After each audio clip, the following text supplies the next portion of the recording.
So our next destination is over at the dreaded Pirate Stronghold, which Skipper seems to have some serious concerns over.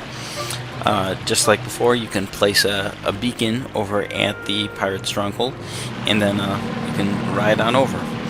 There are some Craniac enemies, those water giant brain-like creatures that will try to ram into your boat, so they're not that hard to avoid. In fact, they're incredibly easy to avoid. But just, ride on over, and here we are at the Pirate Stronghold. This is probably one of my favorite locations in the entire game, actually. It's that unique, it's different, it's a lot of fun, and it's sort of like a entire mini dungeon of sorts. And I'll sort of explain that as we dive inside the Pirate Stronghold. But of course, Skipper will stay behind.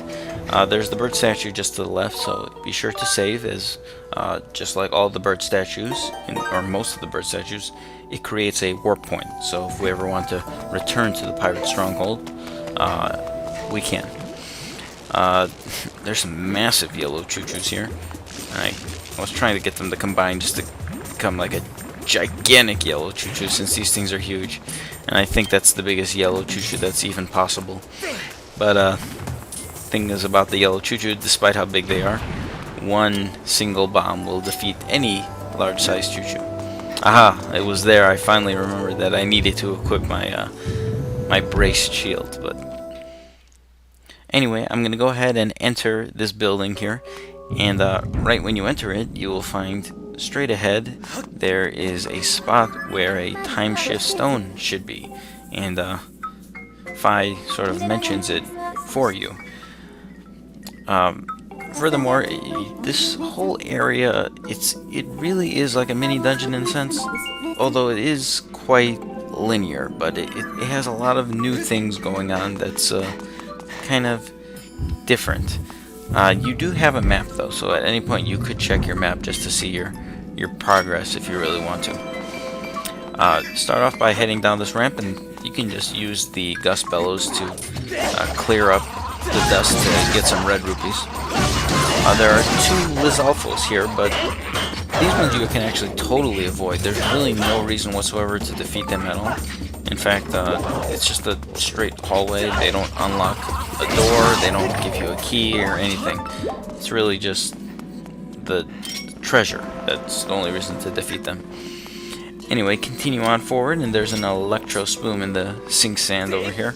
It's a good idea to defeat it, making it easier to run across the sand here. It takes just about all of your stamina just to make it across.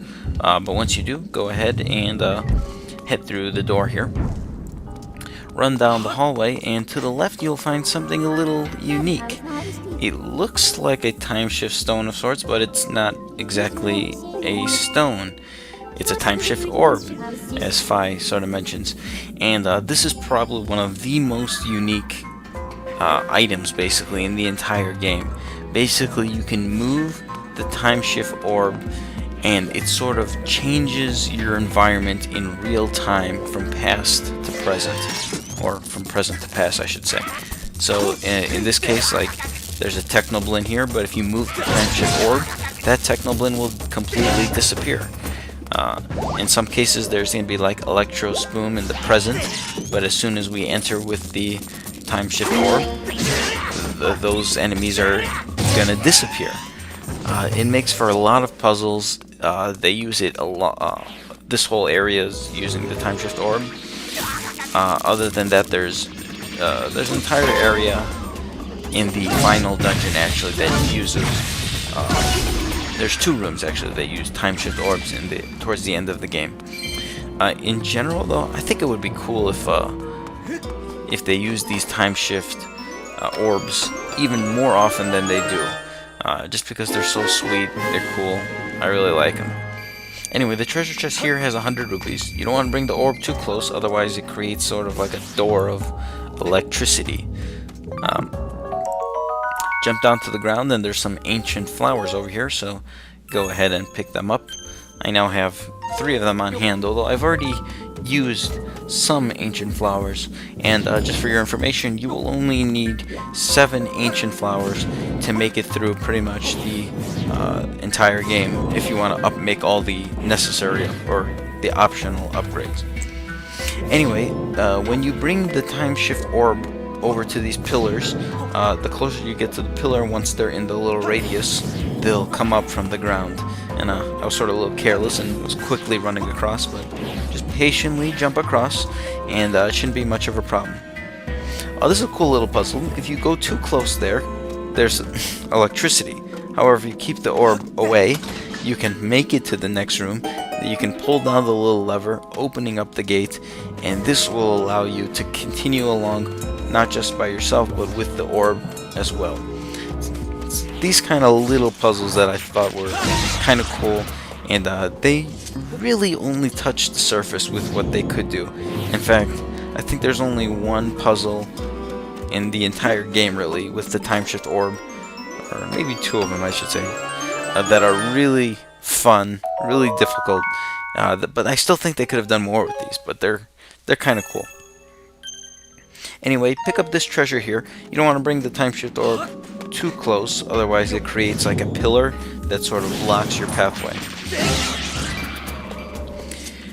There's a couple Deku-Bob in this area. For the most part, you can avoid at least some of them. In this area, there are 3 Deku-Bob, and they sort of like try to snatch at the time shift orb. Your best bet is to roll or throw a bomb. One of them will gobble it up, and at that point, the explosion will kill all 3 of the Deku-Babas. Kind of cool. Cool way to defeat them. Grab the orb and continue along. There's some more Techno-Blins and Deku-Baba and various enemies, and there's even some Electro Spoon in this area. This is one of those puzzles I was referring to. This is one of the puzzles that's kind of unique with the time shift orb. So, well, first of all, get rid of this stupid Quadro Baba, which for whatever reason I can't defeat at all. Look at this is like incredibly frustrating, but you can use your shield, you can use your bombs, you can cut off its stems. I don't know why I just could not kill this thing for the life of me. And you can clearly see I'm getting incredibly frustrated with it. I think this is the longest I spent on one enemy in I don't even know how long this is going. There we go, yay! That was pathetic. That was the most epic battle in the history of Skyward Sword. Masis versus Quadro Baba. Masis prevailed, but it took time. Anyway, this puzzle is kind of unique. There's some electricity over here if you bring the time shift orb too close. You could go in through the other entrance. However, there's a block here, and once you put the block on the floor switch, this particular entrance that's straight ahead right here will close. So the key is you have to come in from the other entrance. However, the time shift orb cannot be close enough. If it's too close, there will be an electricity forming, and you'll sort of get trapped in that room, and you'll have to move the box. So it's kind of unique where the time shift orb has to be in a certain area. So it makes you think a little bit, which is what Zelda should be. These puzzles should make you think. But anyway, once you unlock the door, continue on through, and here's another unique puzzle here. First and foremost, there is a fairy on the underneath the barrel, just to the right. But you want to bring the time shift orb over to the next room. But be careful, since there's 2 Beamos in this room, and you want to defeat them one at a time. Don't activate both of them at the same time. Otherwise, it just becomes a little dangerous to do so. I find that using the shield bash is the best way to defeat them, but as I've shown throughout the walkthrough, there's other methods. What you want to do is drop the time shift orb in the corner of that room. You're able to run through to the next room. If you can't run through that particular door I just ran through, otherwise there's like an electric charge blocking your way. But because we left the time shift orb all the way in the corner, it sort of activates the little the lever along the wall here, and this will allow us to jump up and pull down this particular lever. You could use your gust bows to get some extra rupees, and there's also some bombs. Actually, a lot of rupees if you clear all the dust. But once we jump and pull this lever, this door will open, and this will now allow us to bring this orb over to the next room, since we couldn't previously do it from the other passage. There are 2 Armos over here. You only want to kill one of them at a time, or you don't want to activate both of them at a time, just because, well, it's more difficult fighting 2 of them. So only bring the time shift orb close enough where one of them is activated. And I sort of just completely botched that. You're sort of timed. You have to, after spinning the top of the Armos, you have to slash away at it kind of quickly, otherwise it'll start jumping around again. Anyway, just go ahead and defeat the 2 Armos. If you're fast enough, you can actually hit both of the diamonds in one stoppage of the Armos, basically. You can freeze it by spinning it, and then if you're fast enough, you can break both crystals at once. But I guess there's that way to do it. You can be aggressive, or you can be conservative and just hit one of them, and if you don't get it, run away. Or if you fail miserably, like me, considerably here. This is pretty pathetic, but yay, finally! Anyway, once the 2 Armos have been defeated, the gate will lower. So pick up the time shift orb and carry it over back to the initial room of this sort of mini dungeon of the Pirate Stronghold. Once you do so, the large mouth, I guess that is, it's got like teeth, or I don't even know what that thing is. It'll open up.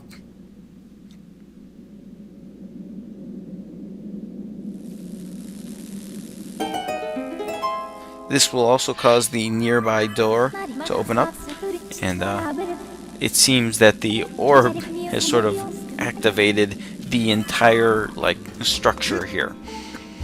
Anyway, go through the door and you'll actually get back outside, but at a different portion of the Pirate Stronghold.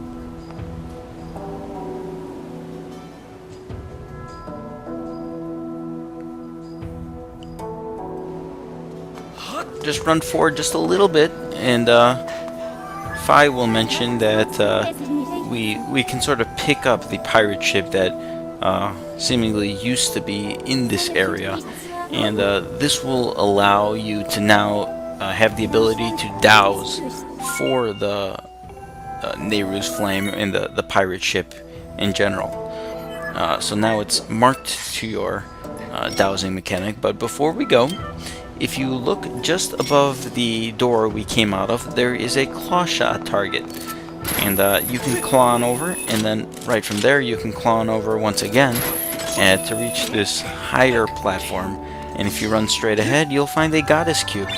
Probably one of the more difficult goddess cubes to find, just because it's very easy to overlook it. I mean, you just get the new dowsing mechanic, you just came out of this area, you know, your instinct is to run straight for the pirate ship, but there's a goddess cube. Anyway, now that's pretty much all there is to do here at the Pirate Stronghold. There is some sand cicadas over on the column to the side over here, so you can pick them up if you'd like. But there's some jars as well. You can load up on goodies or whatever they have. Afterwards, run back on over to Skipper and go ahead and talk to him.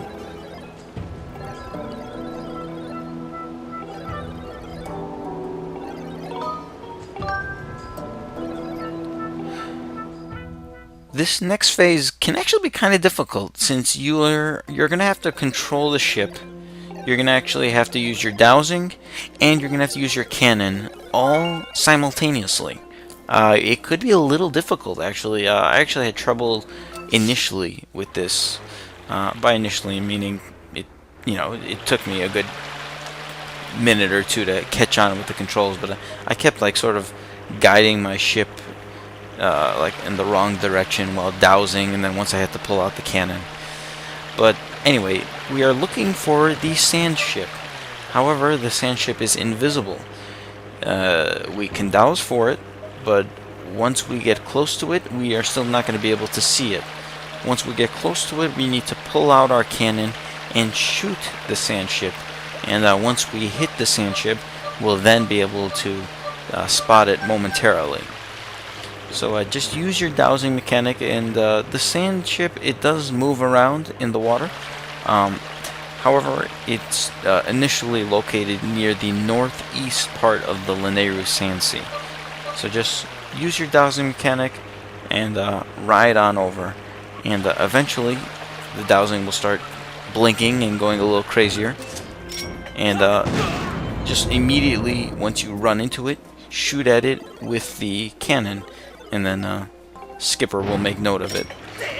Just repeatedly shoot it a few more times, and then you'll be able to board the Sandship. That's pretty much going to do it for this chapter. So join me in the next video, and we will enter the next dungeon, the Sandship. See you guys then.